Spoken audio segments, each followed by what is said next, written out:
Beaupré.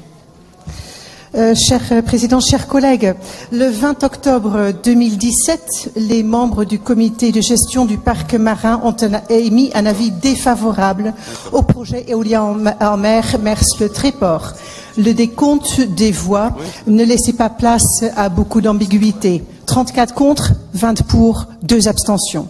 Grâce à la mobilisation des habitants, des pêcheurs côtiers, les élus, les scientifiques, les associations et tous les amoureux des paysages de la côte Picarde et la baie de Somme, l'absurdité écologique et économique de ce projet a été mise au grand jour. L'avis technique, en effet, du parc marin comptait 95 réserves et conditions. En toute logique, la très grande majorité des membres du conseil de gestion du parc marin ont voté contre et nous nous félicitons bien sûr pour cette victoire du bon sens.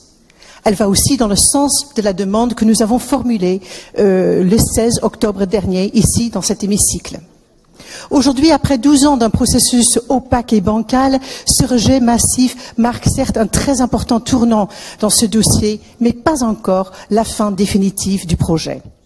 Le dossier va partir maintenant à l'Agence française pour la biodiversité, l'AFB, qui chapeaute les 9 parcs naturels marins et qui doit se réunir le 27 novembre prochain pour donner un avis conforme.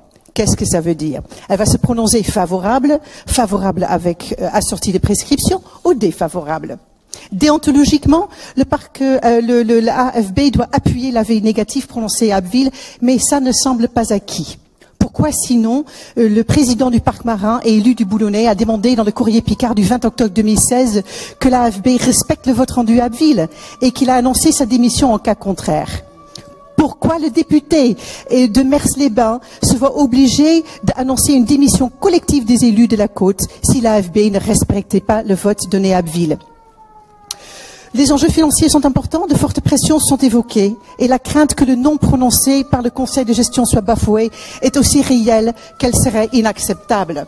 Nous avons l'occasion aujourd'hui, en dépassant tout clivage politique, d'envoyer notre message de soutien unanime aux pêcheurs, prestataires touristiques, chasseurs, amoureux de la nature et des paysages de la Somme, mais aussi d'envoyer un signal fort à l'Agence française pour la biodiversité, auquel on demande solennellement de garder à l'ordre du jour le 27 novembre, parce qu'apparemment il y a une doute de le garder à l'ordre du jour, de le garder à l'ordre du jour le 27 novembre, le vote conforme pour le parc. C'est très compliqué, hein. Je suis en haut, Monsieur le Président, et c'est très fort les bruits. Oui, c'est très fort. Je suis un peu étourdie par les bruits qui viennent de l'extérieur. Donc je reprends ma phrase. Je disais qu'il faut qu'on envoie un signal fort à l'Agence française pour la biodiversité, car elle n'est pas tout à fait sûre de vouloir maintenir à l'ordre du jour du 27 cette question. Alors, et on doit également demander aux services de l'État ensuite, les services instructeurs, de respecter le vote qui sera donné à l'AFB.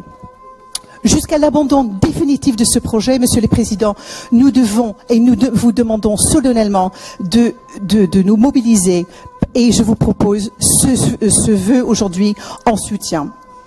De respecter le vote de rejet d'abord qui a été rendu le 20 octobre dernier à Abbeville et deuxièmement, mon Dieu, de demander que les services de l'État instructeur du dossier rejettent ensuite définitivement l'autorisation pour le projet.